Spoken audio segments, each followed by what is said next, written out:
Welcome, everyone. I'm Dan the Man Muñoz, host of Movie Menu Interviews, where we interview filmmakers to discuss their films from idea to completion. On today's episode, we'll be interviewing the cast and crew of the short film Consent.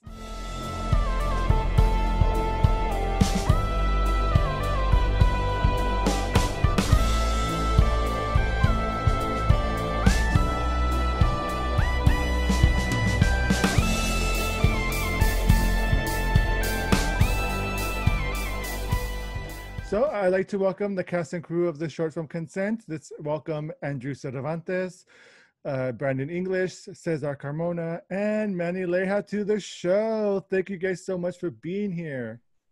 Thanks for having us. Thank you for having us. Yeah. Of course, my pleasure. The reason why we do this show is so we can go ahead and discuss the process for future filmmakers out there that may be listening to talk about what worked on your film and what you would change for your next project, plus any advice you'd like to give to our listeners. But before we get to your film, let's go ahead and get to know a little bit about you guys. Where did you guys grow up and what do you guys do in filmmaking, so everyone knows? Let's go ahead and start with you, Andrew Cervantes. So I grew up in El Sereno, California, and I am a writer primarily, and I directed Consent and helped produce it. Awesome. Brandon? Hi, everyone. My name is Brandon English. I grew up in the East Bay, and I'm primarily an actor, but I also write, direct, and produce as well. Get it. Also, César Carmona? I'm an actor. I grew up in East LA, born and raised. I'm primarily an actor, but I also do graphics and I write as well. Awesome. And last but not least. I'm Manee. I grew up in El Monte in the San Gabriel Valley, and I primarily am a costume designer, but I'm dabbling in producing and writing in the mystic arts. I'm just kidding. Yeah, you are. All right, perfect. So what made you guys want to get into filmmaking or any aspect of filmmaking? Was it something you guys always wanted to do? Was it something that you knew from a young age, or was it something you got into later on in life? Who wants to go ahead and answer that? Go ahead and go first. So for me, it was really about storytelling. I grew up in a family where storytelling was a big part of our lives. My grandmother used to tell stories, and my grandfather, and my mom, my dad. So that's always been a part of me. And originally I started wanting to write children's books and illustrate them. And I took a segue to fine arts. And recently I started writing plays. So took a playwriting workshop with Q Youth, and that just opened my world to a different way of storytelling. And recently with filming Consent, the idea of movie making as a storytelling element has become something new that I've, tried out. Awesome. Brandon? Yeah, so very similar to Andrew as well. I grew up with storytelling in my family. My family has a lot of artists. My cousin is a spoken word artist. My other cousin's a singer because I'm Filipino. Everyone sings in my family. And also I grew up doing musical theater. And so I recently only got into film when I moved to Los Angeles. And I think it's because it's really the friends I met. Most of them are filmmakers who happen to be queer people of color. And I think growing up, I didn't see film as a possibility for me because there's not much Filipinos on screen or even behind the camera that I knew of. But kind of seeing my friends do it made me think, oh, okay, I can do that too. Especially during the pandemic, I really do miss acting in theater. But in the time being, I've been deep diving into filmmaking as a medium to tell stories, just so I can continue feeling a sense of fulfillment. Awesome. César? So I grew up reading comic books and drawing a lot, and it evolved to me drawing and writing my own comic books. I guess I developed my sense for storytelling through that. And I mean, for most of my life, I studied drawing and animation until I got to high school, and that's when I took my first theater class. And the similarities to character development for both is what drew me in. And I just, followed that path. And not until I got to college, I made the decision to strictly stick to theater.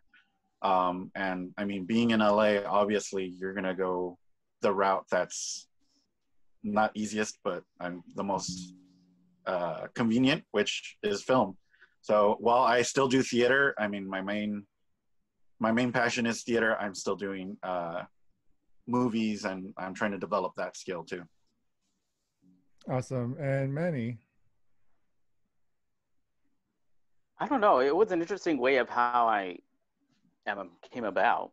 I liked the idea of how clothing told a story in my field. Prior to that, like what I would wear in high school and how do I put all this shit together. Trust me, it was not wonderful at the beginning, but just taking that part of storytelling and infusing it into what I didn't feel was a way to tell stories yet through television and theater, because I didn't know anything about that world. But I don't know. I don't know. It was like a journey to get to where I am into how to tell stories and collaborate with other people who tell stories differently, I guess. So yeah, stories. I guess. Awesome. Now, was it something you guys studied, or you guys just learned on the job? How that way people who are starting off can understand your process and how you got into it. Did you guys go to college, or did you guys like happen just to have friends who worked in the industry? Did you guys helped out? Tell us your story and how you got into it. I didn't get into theater or movies until after college, a while after college actually. But I took a workshop in playwriting. And can you talk about that, Andrew? You had mentioned Q Youth. Can you talk about that organization real quick? Yeah, sure. Q Youth is an organization that my friend Anna Bernal put together. And it's basically giving queer youth between the ages of 18 and 24, really, something to do other than the bars and that scene. It's a creative outlet, basically. So with that, she started a playwriting workshop. And what happened was, you went in and they had mentors who had these amazing backgrounds in theater and film, and they were just, every week we met and we wrote and we played these games and had these different elements of the workshop to help us become well-rounded playwrights. So that's how I really got exposed to it, and I saw the potential in storytelling through that. And what the way I've learned and honed my skills is through the contacts I made in Q Youth and contacts I had made through my visual arts. I kind of talked to people, and I've had a lot of really good mentors in playwriting and directing, and now in film. I have a couple of people that I'm talking to that have been in the film industry that are kind of lending me their expertise and teaching me little things that I didn't know. But I am very much the type of person that when I'm interested in something, I start studying and researching it and finding out who I can talk to that'll give me some insight as to, how to get better at it. But that's how I came into movie making. Brandon? Yeah, very similar to Andrew as well. I'm also part of the Q Youth Foundation. I did not go through the writing workshop per se. I was an actor for Eastside Queer Stories, which is the main festival Q Youth puts up. But I was able to gain a network of queer folks of color who are also filmmakers and really latch onto them as a great resource about any questions. On top of that as well, I've always acted and I've been in films since I moved here, and I'm always very curious about every aspect of the process. So besides being an actor on set, if someone says something I don't know what they're talking about, even if it doesn't have to pertain to me, I always ask what it is, just so like I'm in the know and I can just write it down. And then, I feel like knowledge, you don't always have to pay for it through education. You could learn just from experience. And so for me, every time I got on set, it was a form of education in a way. And I always, I think YouTube's amazing. I learned a lot from YouTube as well. It's free. YouTube is its own master class. It definitely It's is. yeah. You know what? I'm actually mooching off someone's masterclass. What is it called? That one subscription. I'm mooching off their thing right now, and I'm taking Aaron Sorkin's class. And let me Ooh. tell you, it's not that great. And you can post this online. YouTube is the best educator. Yeah. So that's pretty much it. Resources and YouTube are the two main ways I learned how to do filmmaking. Awesome. César? Well, like I said, I studied at East Los Angeles College, part of the theater department. And after that, it was just me figuring out, I guess, what I wanted to do specifically. But after participating as an actor in a play festival, I realized that, these were original pieces created by people to tell their stories. And I was the only person of my type cast, and it had a few roles, very few, for someone of my type. And everyone always said, create the content you want to see, or write your own story. And that's why I started, I guess, with filmmaking. Now with the ease of digital cameras on everyone's phone, you can record anything, and it doesn't have to be great quality. As long as it's a good story, people will like it. And again, YouTube, you just throw it on YouTube and people will watch it. People have gotten amazing deals just because they've filmed something that they were passionate about, but didn't exactly have the budget for. So, I mean, that's, basically, yeah.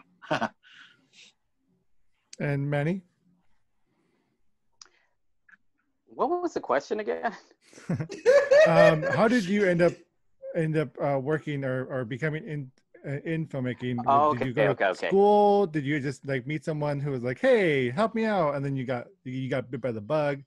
That way, people know what avenues to take. What avenue did you take to get into filmmaking? Well, as I said in my beginning, it was a different journey. I initially wanted to be a fashion designer and go into that part of creativity. I went to PCC, Pasadena City College, to study all of the technical aspects of that. And then I think I had friends who were filmmakers, and they asked if I can help them out with, help me out, because when you're a student filmmaker, you have no money and you're basically asking favors everywhere. And they asked me to help them with something, and I didn't see much of okay, because it was more of a, how do I say this?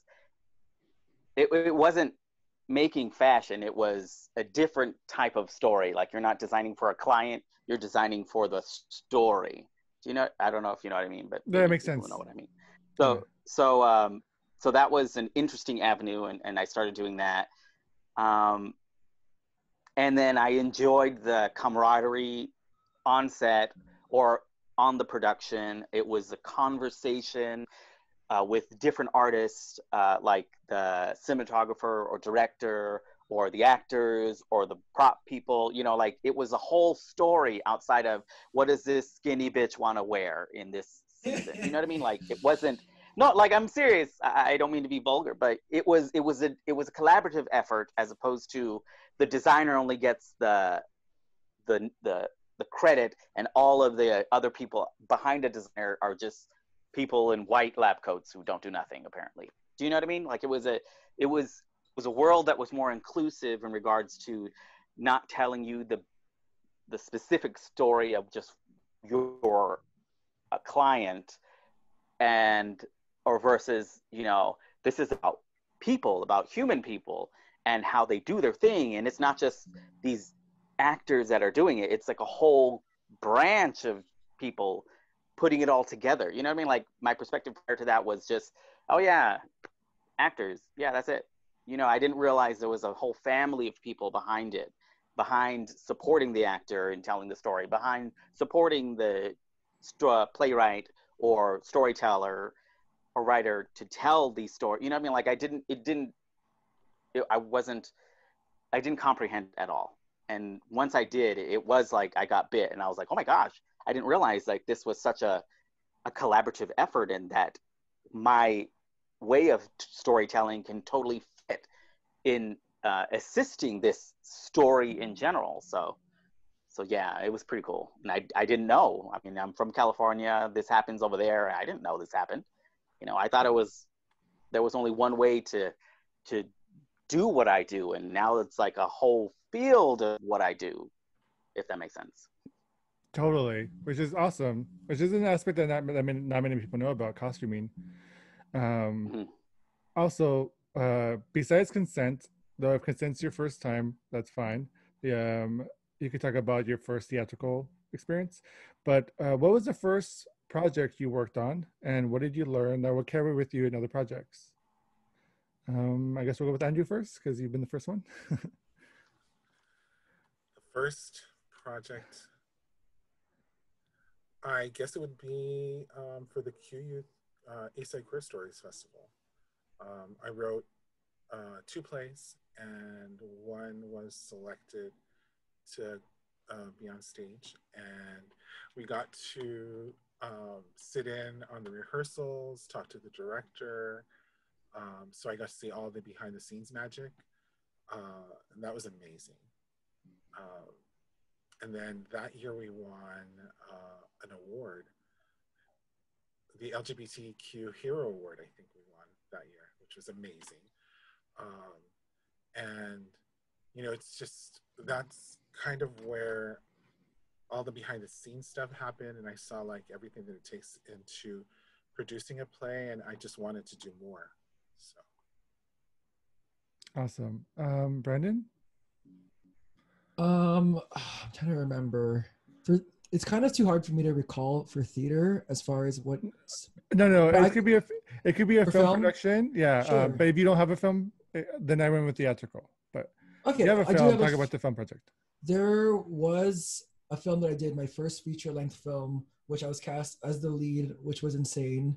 And I think my biggest lesson was really learning the lens and knowing how to tell a story via film, because different on theater, because theater, you know, you take more space and you're able to grab the attention, whereas film is just right there. I think my biggest advice for actors is ask what shot they're getting, because they don't always tell you sometimes, depending on like how professional the set is. So if you're on a wide shot, don't give it your all. You should still be engaging. But ask when your medium close up is coming. That way you can give your money. You know what I mean? Because sometimes you're on 8 hours on set, and if you're giving your all for 8 hours, it's going to be exhausting. So I think my biggest advice is pace yourself. That's awesome. And what's more insane, Brandon, is that we have not heard about this film. Why have you not told us about it? And we have not watched it. Oh, you know, it's still in post-production. You know, I see. I recorded this over a year ago, and it's a sci-fi film, so it's very physically and emotionally demanding. And I think I just haven't told y'all about it just because there's no material of it out there yet. And it's like, you know, as an actor, you always want to make sure things are good before you tell people, because you're just like, I don't want my friends to think I'm a piece of shit. You know what I mean? And like, I think everyone's doing their best always. And I think as an artist, I'm always just so like hyper aware of how I'm putting my material out. And I never want to like, you know, I don't want to embarrass myself, I guess, if it's not good. But not to say it's not going to be good. I've never done a feature-length film in my life. So it was such a new experience for me that I'm like almost scared to look back at it, if that makes sense. Well, we'll always support you, Brandon, so don't worry. Oh, thank you. Cesar, talk about your first film project that you've worked on. The first film project I've worked on as an actor would be Elwood Takes a Lover. It was recorded, wow, how long ago? 3 years ago, I think? 2 years ago? I can't remember. I've seen it. With directed by John Palmer. It's actually a really cute story, and I really liked it. It was my first foray into like legit, I guess, non-guerrilla filmmaking, and it was a great experience. And you do learn a lot, especially me that grew up in theater. In theater, you know, you kind of help out wherever you can because, you know, budgets and whatnot. But in film, it's very this person is hired for this job, that person is hired for that job. Don't do more than what you're supposed to do, I guess.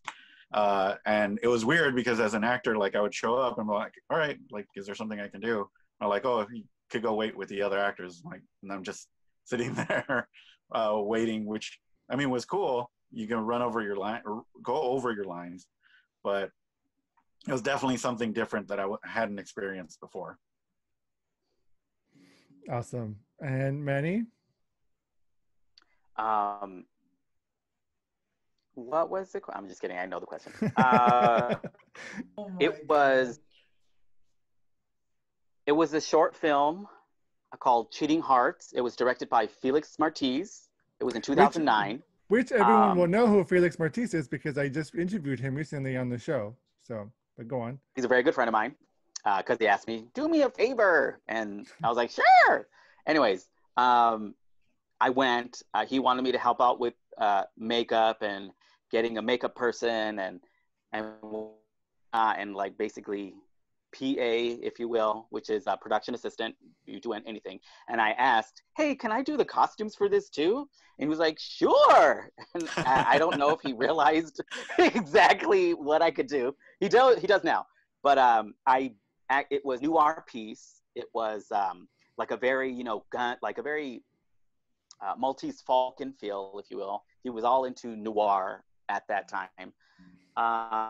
And I built 2 dresses for an actor. I really impressed myself on how to do all this because it was the first time I did anything like this, as I mentioned. And it was cool. Like, I think Brandon mentioned something about knowing your things. I totally remember the actors asking the cinematographer, hey, what lens are you going to use? And I don't know what the fuck they were talking about. But I totally understand, like, yeah, you're right, Brandon. They totally do that because they were knowing. It was really fun. It really showed me, not only because I was working with my friend, but, you know, I was like, holy shit, I made this. Wish I had stills for it. I know I do somewhere. I totally have the DVD. But like I made this yellow and polka dot purple dress shit and then this really tight shift blue dress, and the actors was like, oh my God, it's so tight. And I was like, bitch, it's supposed to be like this way. You know, so and it was really fun. It was kind of awesome. We filmed at the Ace Hotel, which if you remember Beyonce's music video with Lady Gaga, the telephone one. Telephone? I think they're in there somewhere. Like I know in one of those shots, they're at this fucking same place. So it was kind of cool when that came out. I was like, oh my God, I was there. You know, it was really fun. It was really fun. I didn't really know what I was doing compared to what I'm doing now. Because I look back and I'm like, I could have done so much better. But at the time, like it really, as I mentioned, sparked that love of, I love this. Like, this is amazing. And then I did this. Oh my God, like I really did this. Like it was kind of cool. I have the dress now and it is not on par with my talent of making stuff now. But because I looked at it and I was like, oh my God, this is tragic. But I love that I can see my growth from then to now. And like now I really know how to fucking do shit. And then I was, you know, a baby. I didn't know what I was doing. But that's the thing. Like you learn, anybody who wants to do it, you just do it. You put your effort into it. You pull your passion and you learn, you know, like Brandon said, ask questions. Like you totally do it. You want to do it, you do it. And I didn't know anything. And now I love it. Like I fucking love it. It's exciting. Yay. Yeah, and now you guys know what you're doing. Let's go ahead and talk about why we're here. Your short film, Consent. Can someone please give me a synopsis for Consent and where did the idea come from? Anyone? I think Andrew's probably the best one to answer that question. Andrew, you Well, did write quick it, so. synopsis, I yeah. did write it. And where did the idea come from? The idea came from an experience I had with an ex. That's right. I was But- trying to remember the conversation you had. But let's give the synopsis as well. So So I think consent is really about a couple trying to break out of a rut, and how each of the people in that couple interprets that. So Very differently. very differently. Sometimes a big gesture is required to break out of the rut, and this was based on an experience with an ex, basically, where he thought, I mean, should I just no, let's not spoil it. yeah, where he thought something would be fun and well received, and it was surprising, to say the least. To say the least. Yeah. Okay. I want to go over because Cesar and Brandon are cast as the couple in this. How did casting go about? And how long did it take to write the script, shoot it, and wrap production? I know these answers already, but for you guys, go ahead I was wondering, and describe. So I found out the day before. Like I was like a last minute cast. I was like second to bat, but whatever, I made it.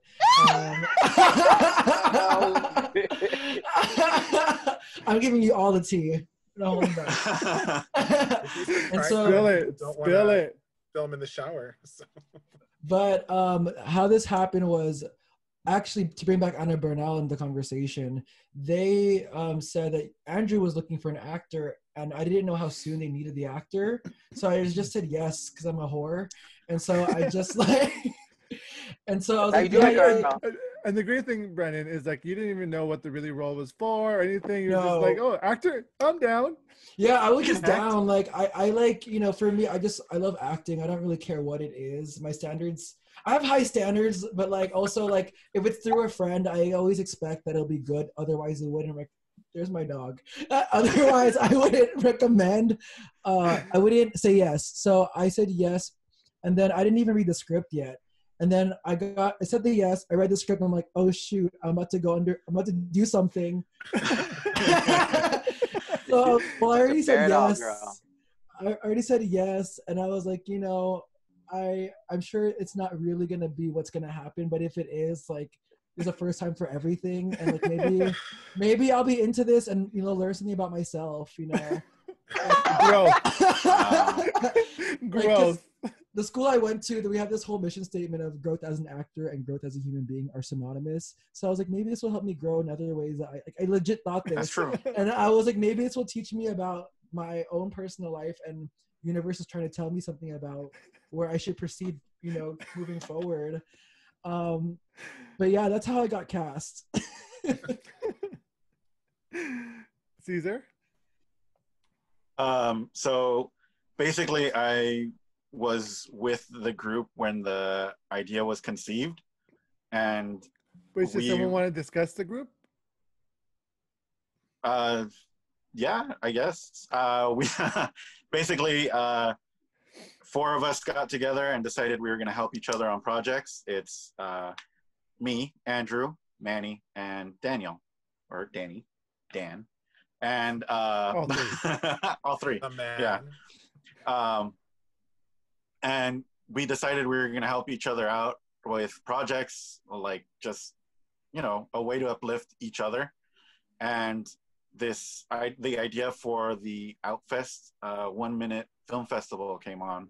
I think it was you, Danny, right, that mentioned it. Mm-hmm. And we were all like, all right, fine, a minute, let's do it. I mean, it's a good start. Let's just do a minute film. And right away, I'm all like, I know I'm going to help you guys with whatever you need, but I want to be an actor in whatever you guys film. And Andrew's story came about, and I was like, all right, I'm down to do that. Let's do it. So you hear that, Brandon? I volunteered to do that. I volunteered. That's sad. What? Wait, why is that sad? I'm just joking. But yeah, I mean, I was ready to help with whatever was going to be done, and I just knew that I wanted to act because that's my thing. Like I want to act, so why wouldn't I throw my name in there? Luckily, there was no casting couch this time, but maybe next time. Who knows? Wait, there wasn't? What? Not for me. Not for me. Those pictures are our property now, Brandon.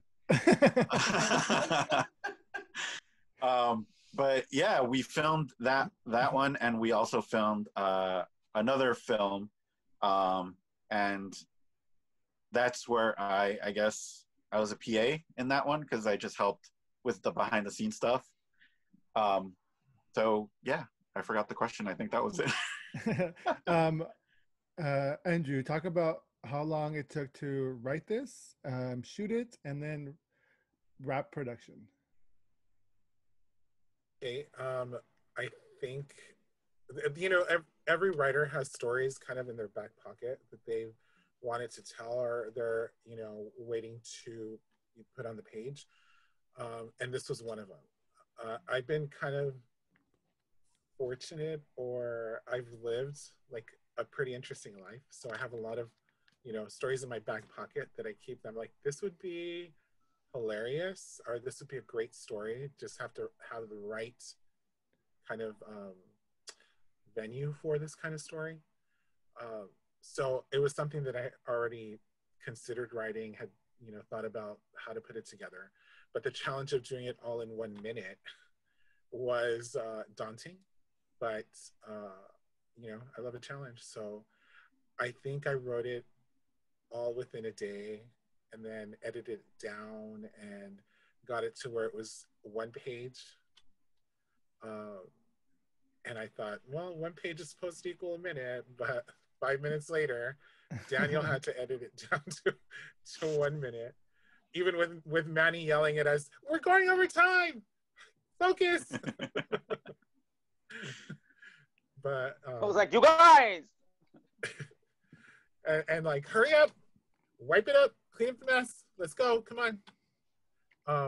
It was a lot of fun, but we filmed both films in 1 day. We were able to, a friend of mine, Luisa, lent us her house to shoot our film, Consent. So we spent the morning there, and then we spent the afternoon filming Plus. And so, 1 full day of shooting, and then 1 full night of editing for Daniel got us down to 1 minute. Yeah. And then submitted the next day. So see, 1 minute film, guys, you can make it all in 1 day, basically, if you really try hard enough. Talk about the filming prospect. You guys talked about recording at Luisa's house. What time did you start? What were the bumps in the road that you guys figured out? How was the vibe on set? Did everything go smoothly? Were there any hiccups? Please tell us all the tea. I want to hear Manny's take on this, because we were so in it, and he was really good about keeping us in line, and it just kind of keeping us moving. So yeah, I'd love to hear your take. Well, I think it was a collaborative effort. We all had to prior have an understanding, like a skeleton schedule of, okay, did we arrive at 10 o'clock or did we go at 9 o'clock? I don't remember, but it was in the morning. I want to say 9. I think we met at 9, but yeah, we were going to start filming at 10. Mm-hmm. Yes, so once we got there, I think we were talking about what shots did you want to try to do first? How did you want to do it? We only can stay so many minutes per shot. And I was all like with my invisible watch, and we had donuts. So we did have donuts, and I was there. I was by the donuts. I was like, hurry up, you guys. Anyways, I think if you want to do this, you have to be or have a schedule, but be flexible with that schedule, so that way you can, you know, give way or add to the possibility of the floor getting so wet where everybody's slipping, making sure that somebody's getting the coffee because everybody's getting all nervous because we're running out of time, making sure that you're comfortable with squeezing into tight spaces with electricity all over you and water splashing on you. So yeah, I don't know. What was the question? How did the filming go? Like, how did the shoot go? How was the vibe? How was everything? Brandon, as a newcomer coming in, did you feel welcome? Did you feel like it was a hostility environment going on? It was very hostile. It was very hostile. I wanted to leave every minute. I still don't want to joking. Until you got in the shower and you're like, okay, I feel comfortable in front of the camera. I had to remind him who was the star. That's why. Wow. No. I actually, but to be real, like I was very comfortable. I mean, I think the progression of the day was really nice. Everyone's very warm, and instead of jumping into the shower scene immediately, I think it was really nice to jump into the bed with clothes on first, just to really get used to, you know, being next to Cesar. You know, I've never acted with you, Cesar, ever. I know who you are, and I think we've both known each other from a distance. But I think because of this film, we got closer because we've seen each other at this point, if you know what I mean. And like, but like by the time we had to go into the shower, I didn't feel any sense of like scared. I mean, I've been nude, not like naked or my balls and like what, you know, what's down there is like showing on camera. But like I've been half naked on a film before, and so I always get a little like nervous because it's such a vulnerable thing, you know, because it's your body, and like there's a lens right there, and you're half naked, and there's donuts waiting for you, and you're like, oh man, I'm about to eat this after we're done with the shoot. But I didn't ever feel like uncomfortable because I just felt like everyone was very, you know, I don't know. I didn't feel like anyone was predatory in any kind of way. It felt like a very like a familial environment, even though Manee fucked up my hair the first like 10 minutes into the shoot. But you know what? I'm actually happy you did that because it made me feel very like little brother in a weird way, where it was like you know it wasn't like a central like here touch let me feel like it was like one of those. And so I felt like, okay, no one here is trying to like do anything, malicious. Everyone's just here for a good time.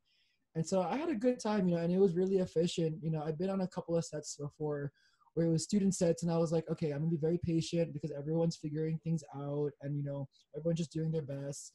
But I felt like on this set, everyone was really like had their head in the game. They're having fun, very collaborative. Manee was yelling at us, and it like, was really scary, but we got shit done. Andrew was like the kind one who was like, you're doing a great job. Everything you're doing is great. And I'm like, oh, thank you, Andrew. Cesar was asleep, and then, Danny was doing all the wiry shit. So it felt very like a team effort. And I thought I left not feeling exploited. I think it was funny, Manee's progression. Like when we first started, he was so nurturing with his checking in on the actors. Like, we're going to do this. Do you feel comfortable? How about, do you feel comfortable? I totally was. How about that? How about that? And then as time was running out, he's like, guys, hurry up. You got to move. Get out of the shower. Dry your feet. Blah, blah, blah. It was hilarious. Just the progression there. She's a bitch when she has to be. Yeah, I mean, it really did help us in the long run because, I mean, as artists, especially since we're all being collaborative, we have a tendency of just being like, well, let's try this. Like we all get the creative juices flowing, and next thing you know, we've been in the shower for like 5 hours recording something that was only like a half-minute scene or something. Right. So, I mean, it's what we needed, and it was really helpful. It was interesting though, because, we were basically no budget. And, the house was lent to us as a favor. Thank you, by the way. Yes, thank you. And like, because of that, we had limited options. And it's funny because the shower that we ended up using, it was like super tiny. And thank God Brandon is as petite as he is, because if it was two bears in there or someone a little fuller, like it would have been very hard to film that in the shower. Well, there were Kinda two bears scary. in there. Oh my god. It was Oh, you, Caesar. It was Danny. It was me holding the boom, tiptoeing over water, and it was Brandon, all squeezed into this little room. Well, You know what the I mean? room, The yeah, the shower door room was was really, open. yeah, it was really hard to fit all of us in the room, but I'm talking specifically in the shower because it was very, very tight. I But think you it know- read really well though, having like, Brandon comfortable in the shower, and then you kind of like Squeezing working in your there. way in there. Shit, I had to shimmy my way in there. Taking over his space. The funny thing is there was two showers there, but one was bigger, but it didn't work. So we picked the smaller one. Yeah. Yeah, well, yeah, you have to go with what works best. And I mean, the room was amazing and it worked perfectly. It was just like someone as robust as myself trying to squeeze into that shower. Me by myself I would fit, but when there's two people, it's not very convenient.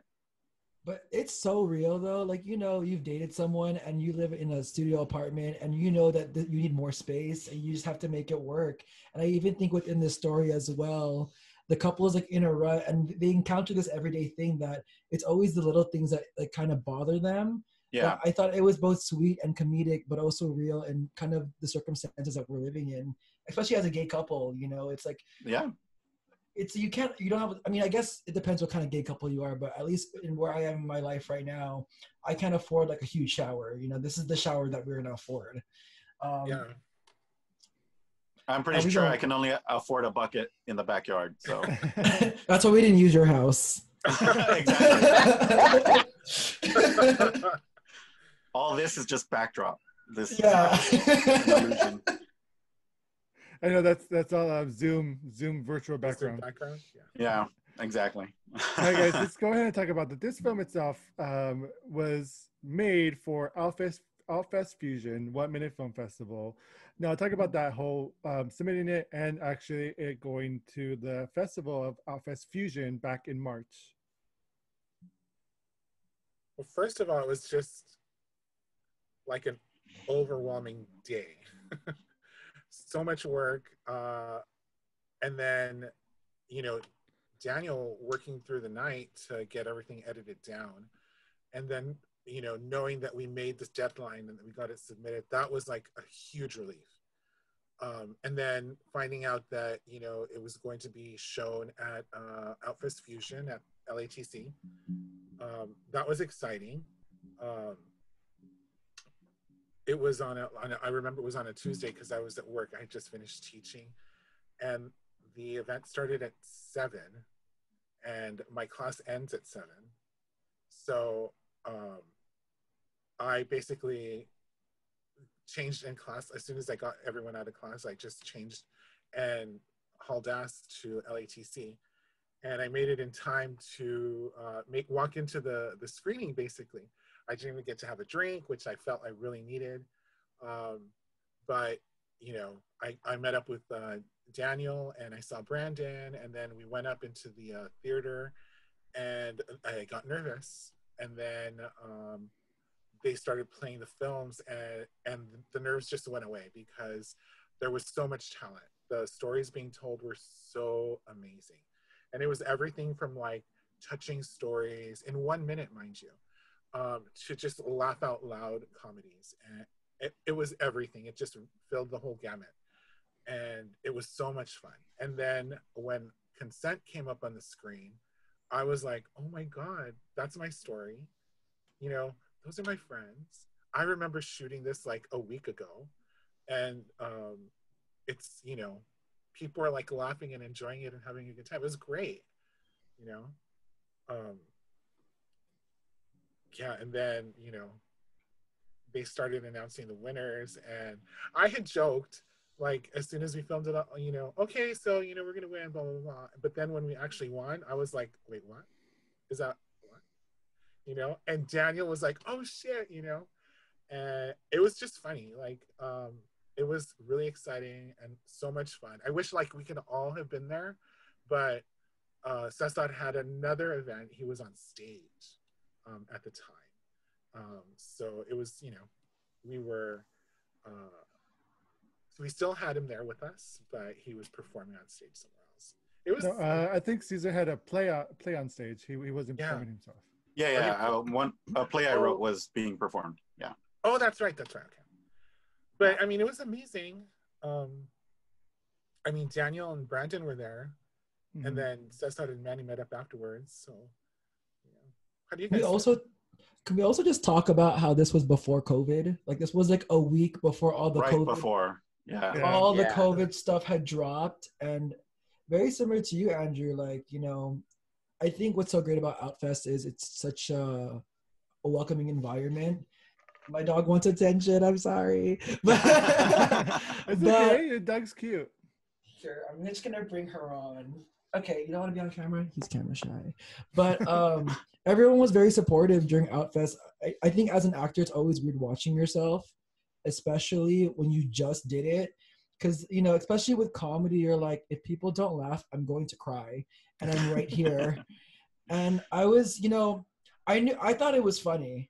I thought the script was Brandon, funny. be honest. Did you honestly think it was going to win?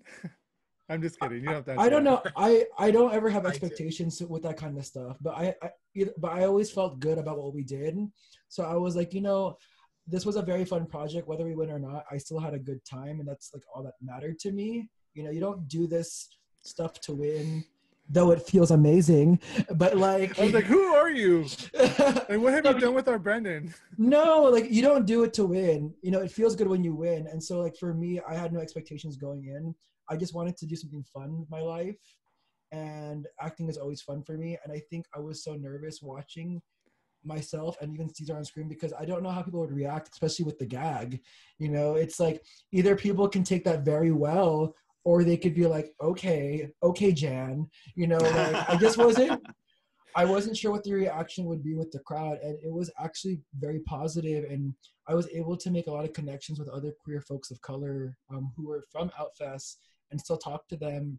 And a bunch of them even asked me afterwards, did that really happen? The thing that happens in the film? And, I was pretty drunk, so it'd go between yes or no, depending on how like tipsy I was throughout the night. Wow. I know.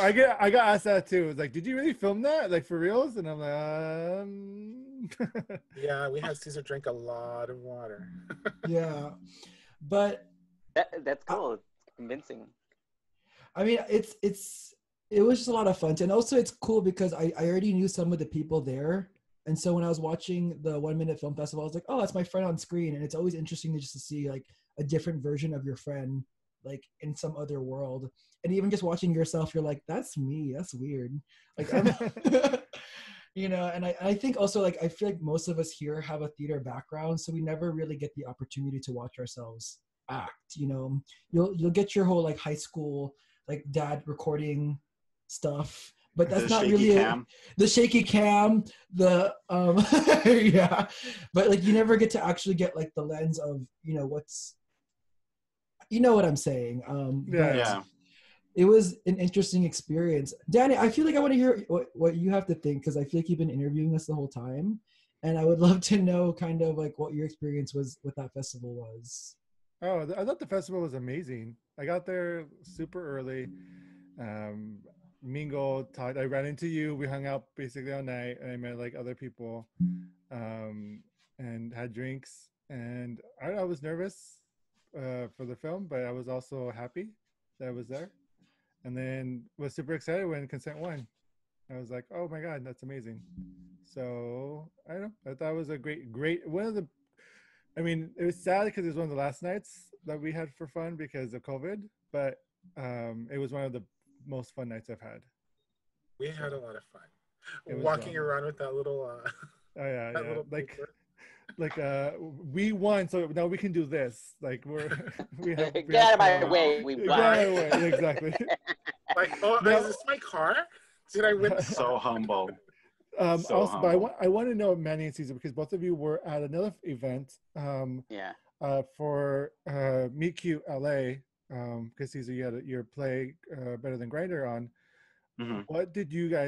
How did you feel when you got the text message or the call, whatever, that Consent had won the event? What was your like initial reaction?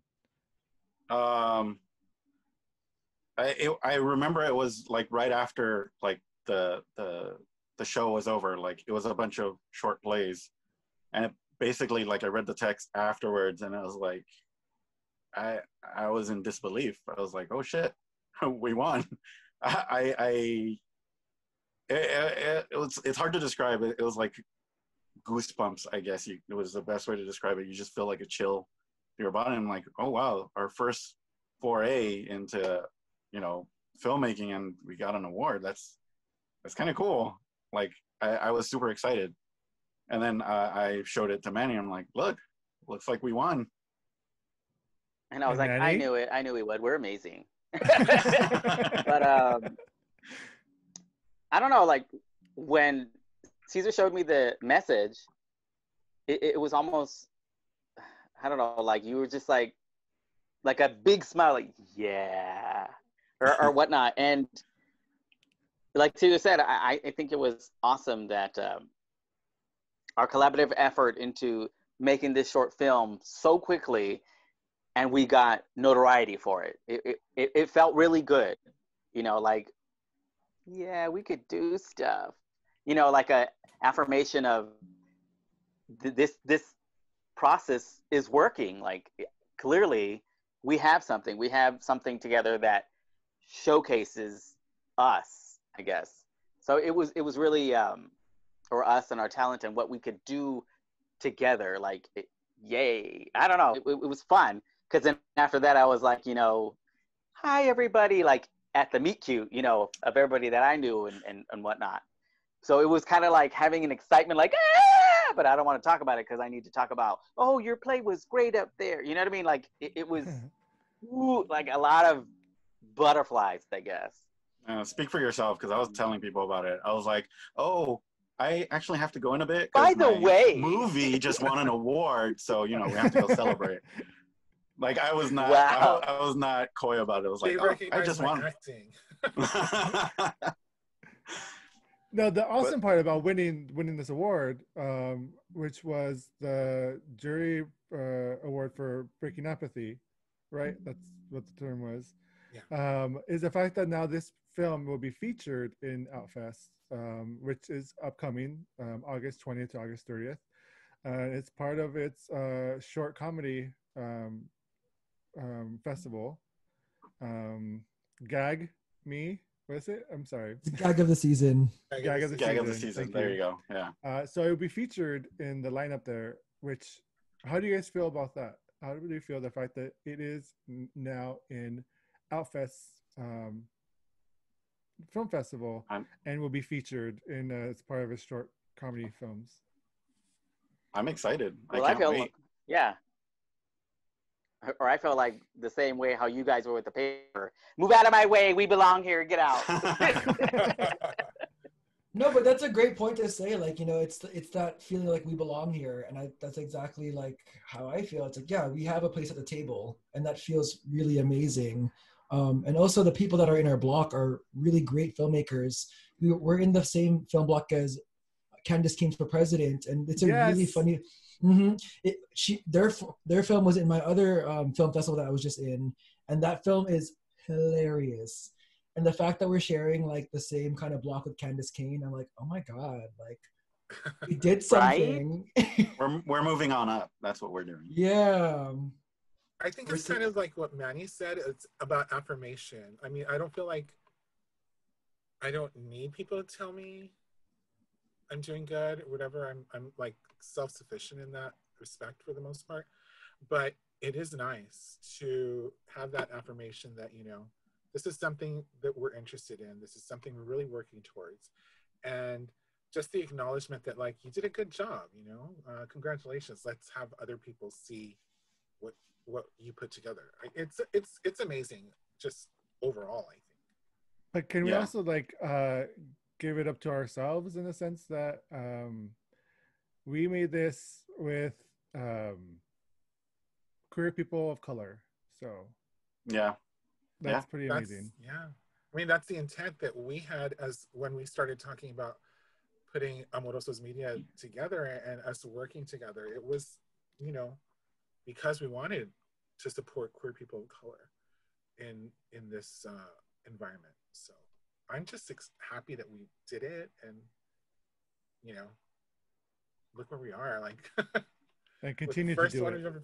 Yeah, and there's more to come. Sure. Yeah, I think that's I don't want to say scary, but I guess a little nerve-wracking about that is like your first foray won you an award, so you want to try to you set a bar already. Like we already set this bar, and now you want to try to either reach it or surpass it. So it's like, all right, well, obviously we have to keep going and keep building that momentum. And it's like, oh, okay, there's a little nerve in there because of that. Well, for me anyway. I don't know about you guys. I was like, no, there wasn't until now. I didn't think of it like that. Yeah, I didn't know I had to have this anxiety. You're welcome. My gift to all of you. Right. I just think, you know, we have so many stories, like so many good stories, and we've written together and read for each other. And I know that there's great stories we have to tell. And we have so many people that we know that are incredibly talented.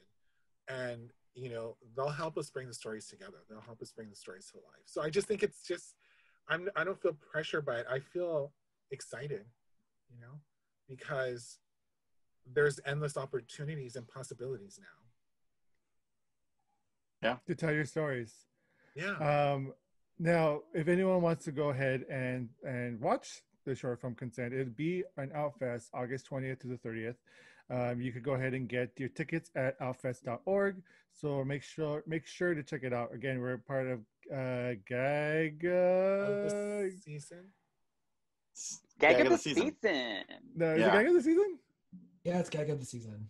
Gag of the More season. like Gag of the So century. we are in that category. So make sure to watch it, enjoy, laugh, because it's a bunch of great blocks of films.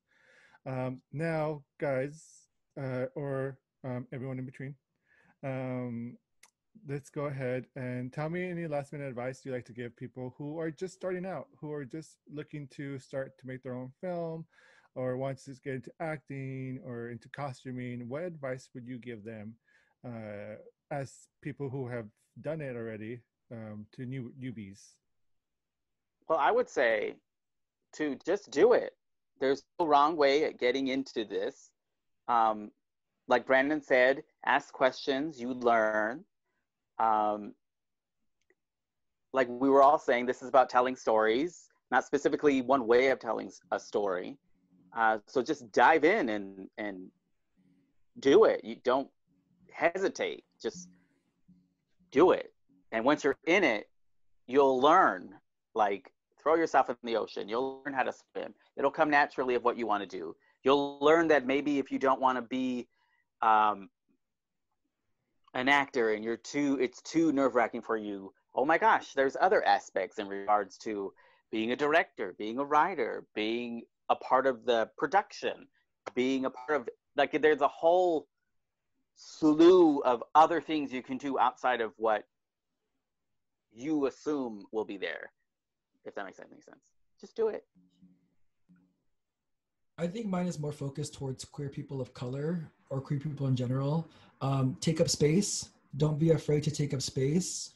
When you're in these spaces, don't be afraid to talk to people and say what your intentions are, and to also say, I'm awesome in front of these people. Because I think when you're at the table, you really need just to sit and to feel welcome and embrace it. And just, you know, it's harder than, I think it's a hard concept, but know that you belong. That's my biggest advice.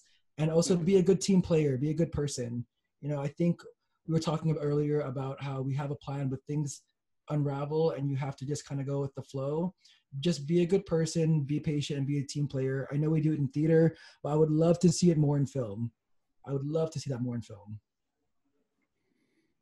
Anyone else want to give out any advice? Yeah, I mean, I know when I started writing and directing, I was very nervous about it. I didn't really since I didn't study it, I felt like an imposter almost. But I had some friends tell me like,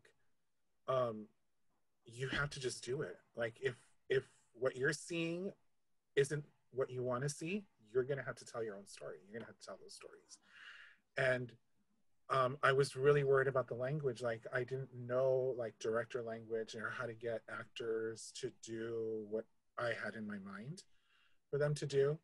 And that was one of the things I talked to another mentor of mine about, like, please tell me the language. Like, how do I get this across? And two of my mentors told me, it's really nice to like try and walk them through and have them live this experience.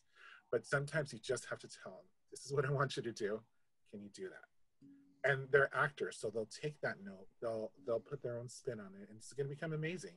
It's collaborative, And then I just think, the whole idea of feeling like you don't belong, you need to let that go, because if you're there to tell a story, your story's important, and you have to act like your story's important. Very true. Okay. Cesar, did you want to say anything? Yeah, I mean, basically everyone said everything that needed to be said. But I think the last thing, and this is before all of those things, is you're going to be scared, do it anyway. Because, I mean, that's what keeps a lot of people back. This fear of not being good enough, of where am I going to get the money, of, I don't have the proper education. Fear of ...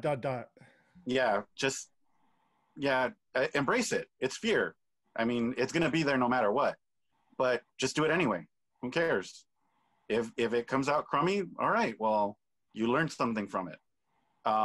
One of my favorite theater teachers, Rodney Lloyd Scott from East Los Angeles College, when I did a play with him, told me, watch, when we were doing One Flew Over the Cuckoo's Nest.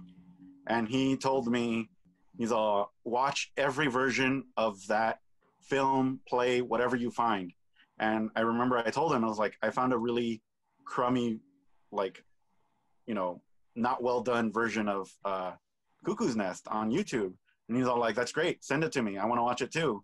And I was confused, and he's all like, yeah, you need to watch the bad stuff so you know what not to do. And it's the same thing with participating in the stuff that doesn't come out as great. I've been in crummy stuff, but you learn from it. So just keep going. Don't let the fear stop you. You hear that, Brendan? No, I'm just kidding. I'm scared though. I'm too scared to do anything. Just do it. Oh yeah, you're real scared to get in the shower, I'm sure. Don't make me go in the shower, please. Now, really quickly, if you can just list some of your favorite movies so we can understand your personalities on your movie types you guys enjoy to watch. I would say like maybe 3 max if you guys want to give your favorite films. Okay. Anyone can go first? I'll go first.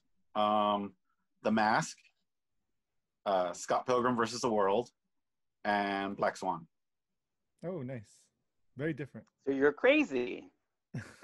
I'm just kidding. Anyone else want to tell their favorite movies? Sure, I can go. Oh no, go ahead, Andrew. Well, I was gonna say I also like Scott Pilgrim. Like that movie is like I can watch that anytime. Scott Pilgrim's one of my favorites too. Right, and then I like Moulin Rouge, not just because Ewan McGregor's in it, but also because he's in it. And I like a lot of horror, like cheesy horror, but Tucker and Dale versus Evil, I can watch that all the time. That's funny. It's like a send-up of all those old cheesy horror films. Oh, it's great, and I think it's so well written, and it's great. Those would be my 3. And Brandon? Not to mention Tucker and Dale are adorable. Oh no, Manee. Sorry, Manee. I feel like I'm a classy bitch. I like An Affair to Remember with Cary Grant and Deborah Carr. Imitation of Life with Lana Turner. Yes. And Weekend at Bernie's. A true classic. No. And for real. And Master, I like Master and Commander because it's an amazing period piece. Wow, you are a classy With one. Russell Crowe. Which Those is are the good ones I because love. All those Which have is like good 'cause- amazing outfits, right? Like the wardrobe. Okay, Master and Commander, yes, because it's an amazing period piece. It's the most accurate. That and Dances with Wolves. But Imitation of Life, because I grew up watching that because my mom loves drama and I fucking love that movie. And Lana Turner's amazing. Oh, that movie. And then An Affair to Remember, because why not? That's like romance. Come on. Sleepless in Seattle referenced it. And so I was like, what movie is that? You know, back in the day. And now I'm like, oh my God, it must be cold with those with more memories. Whatever, it's a line. Manny, you would love our spin-off show, which I'll plug in a little bit. Brandon, you're next. Yeah, mine are pretty different. Like I love the Roger and Hammerstein version with Brandy of Cinderella because the prince is Filipino, and that's kind of like my own like thing. Oh, And I also love Wong Kar-wai's In the Mood for Love and Happy Together, but I'm counting that as one because it's the same writer director. And then and then I guess Sean Baker's Tangerine. I love Tangerine because it's on an iPhone, just like Consent. So we have a lot in common with Sean Baker. yeah. Yep. Everything in common. Yeah. All right, and now, guys, where can they, if anyone wants to follow you on social media so they can follow your projects or anything, where can they look you up if you want to give your social media out, your Instagram, Twitter, whatever, or your websites? Please do so at this moment. I'm at Glittering Andy, GLITTERING ANDY. You can find me under that in pretty much all social media. You can find me on Instagram through Theater Geek C. I post thirst traps regularly.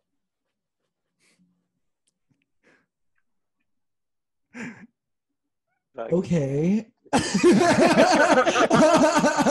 Well, I was waiting for someone to say something. My Instagram is Brandon Universe, BRANDON, not Brandon with an E, like Miss Universe, but Brandon Universe. That's not why I named it that, but it's. Oh, is that Steven Universe? Brandon Universe? Yeah, as in Steven Universe. Yes. And Manny. I don't know what the internet is. Clearly. I'm like, what? I have an Instagram page. It's a page, right? Yeah, it's sure. Manee Leija. Your full name. I guess. Yeah, MANEELEIJA. Google me. Oh, we can't right, forget guys. Amorosos Media. Oh, yes. Yeah. Let's follow that. Yeah, you tell it, Daniel. No. Caesar. Well, right now we're starting off with our Facebook page. Basically, it's Amorosos Media, where we are trying to get a collective of queer artists of color to see how we can help with projects. Obviously, create our own projects, but get people involved in creating projects. Like I said before, it's about creating the stories you don't see. So if you have a story that you want to create, you can go check it out. And you could go on. Oh, I was going to say, we have the Facebook page right now. That's the best way to communicate with us. We have our email on there. Amorosos Media. Perfect. So guys, that would do it for our interview. Thank you so much for being here and telling your stories, because your stories are very important and need to be told. And congratulations to everyone for being part of Outfest this year. It's a great accomplishment, especially being the first film that we all filmed together, and probably the first film we've filmed, really. So everyone, applause. And so again, thank you, Andrew. Thank you, Brandon. Thank you, Cesar. And thank you, Manny, so much. Thank you, Danny. Thank you for having us. My pleasure. So Please visit moviemenupodcast.com for our content. We have a new show as well called Movie Menu Classics, where we go ahead and discuss classic films, where we break it down of what's been going on in the era when it was filmed, behind the scenes trivia, all fun stuff. Please go check that out as well. If you would like to be featured on Movie Menu interviews, please reach out to our website and the contact section, and we will go ahead and set up an interview to discuss your films. And until then, guys, thank you. I look forward to seeing what we continue to grow together and what happens at Outfest. So until next time, guys. Yay! Yay. Bye. Bye.